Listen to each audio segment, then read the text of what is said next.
Bonjour et bienvenue dans cette vidéo, pour cette édition de l'actualité du Real Madrid, en ce vendredi 15 décembre 2023. Si t'es nouveau sur la chaîne, n'hésite pas à t'abonner et d'activer la cloche de notification pour recevoir une notification dès que je publierai une nouvelle vidéo, et mets aussi un j'aime et un commentaire pour le référencement, et ainsi me soutenir. Merci, et commençons.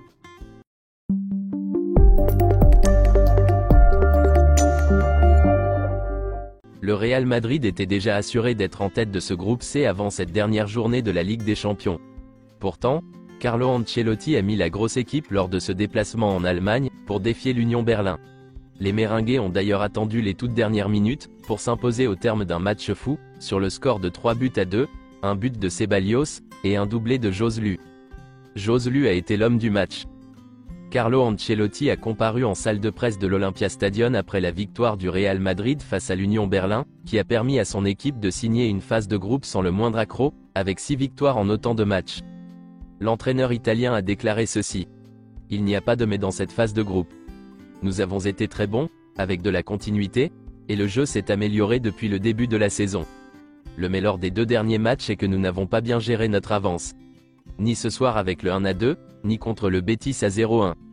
Nous devons bien conserver la possession quand nous sommes devant, mais cela ne suffit pas, il faut conclure. Ce qui est positif dans ce match, c'est que Ceballos a marqué un but important pour lui et pour nous. En plus, il a fait un match complet. Joselu a montré toute sa qualité, c'est un grand finisseur dans la surface, et nous devons parfois en profiter plus, comme nous l'avons fait en seconde période. En première mi-temps, nous avons très bien joué au football, mais nous avons peu profité de Joselu. Il a frappé une fois en première, et en seconde il a marqué 2 buts. Le problème des blessures a donné des opportunités à ceux qui jouent moins et ils en profitent très bien. Le discours à la pause ? Je leur ai dit qu'ils avaient joué 40 très bonnes minutes avec 2 minutes de folie. C'était un manque de concentration que nous devions régler sans tarder. La forme de Jude Bellingham ? Il a reçu un carton jaune bête, mais il se sent très bien et dans une condition optimale. Il n'y avait pas de risque dans ce match. Le seul changement préparé était celui de Valverde et Toni Kroos car ils étaient un peu fatigués, et je ne voulais pas donner beaucoup de minutes ni à l'un ni à l'autre. Les autres se sentaient bien. 3 pénaltys manqués ? Chercher une raison est compliqué, car Modric a l'habitude d'être clamé les marqués. Cela lui est arrivé 2 fois de ne pas marquer. Ce n'est pas si facile de le travailler, car c'est un problème d'environnement. J'espère que cela pourra changer. Le match de Fran Garcia ? Il a été très bon défensivement et offensivement. Il a donné la passe décisive du second but et en seconde période j'ai changé la position de Rodrigo, pour mettre plus de centres. Un centre a été de lui et l'autre de Fran Garcia. C'était ce que nous devions faire. Selon AS, le Real Madrid a gagné 79,9 millions d'euros, grâce à la phase de groupe en Ligue des Champions. Site officiel du Real Madrid, le match aller des 8e de finale de la Ligue des Champions se jouera à l'extérieur, et le match retour se déroulera au Santiago Bernabéu. Nico Paz ne pourra plus jouer en UEFA Youth League, car il a participé à 3 matchs de Ligue des Champions. Jude Bellingham et Camavinga risquent une suspension en Ligue des Champions. S'ils reçoivent un carton jaune lors du match aller des 8e de finale, ils manqueront le match retour. Voici quelques photos de la séance d'entraînement d'hier. Tchouaméni a fait son retour, et a effectué une partie de la séance avec le groupe. Arda Güler, Carvajal et Vinicius Junior se sont entraînés seuls sur le terrain. Le Real Madrid ne se précipitera pas sur Carvajal, compte tenu des bonnes performances de Lucas Vázquez. Courtois, Militao et Camavinga poursuivent leur processus de récupération. Le Real Madrid prévoit d'organiser une séance d'entraînement ouverte à tous pour Noël. La date la plus probable est le 30 décembre. Selon Marca, voici le 11 de départ probable pour affronter Villarreal. Selon Relevo, la NFL a donné son accord pour un match au nouveau Santiago Bernabéu en 2025. Voici les 3 finalistes du meilleur joueur, et de la meilleure joueuse de la FIFA. Linda Caicedo fait partie des finalistes féminines. Thibaut Courtois fait partie des 3 finalistes, pour le titre de meilleur gardien de but de la FIFA. La période de vote s'étend du 19 décembre 2022 au 20 août 2023. Florentino Pérez fait partie des finalistes pour le prix du meilleur président 2023, décerné par les Globe Soccer Awards. Carlo Ancelotti fait partie des finalistes pour le prix du meilleur entraîneur 2023, décerné par les Globe Soccer Awards. Jude Bellingham et Vinicius Junior sont parmi les finalistes du prix meilleur joueur masculin 2023, décerné par Globe Soccer. Jude Bellingham et Arda Güler sont parmi les finalistes du prix Power Horse Emerging Player 2023 décerné par Globe Soccer Awards.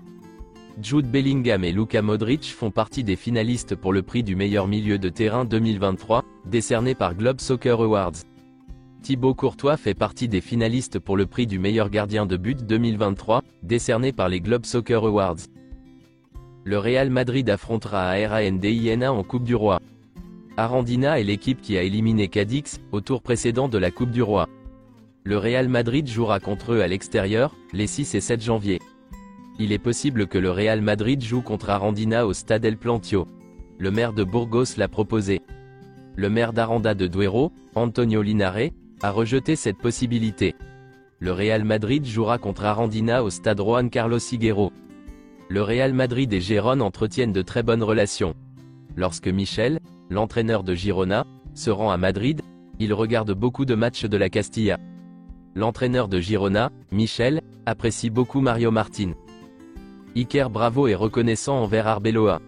Après avoir été expulsé contre Valladolid, il est allé s'excuser auprès de lui et de l'équipe.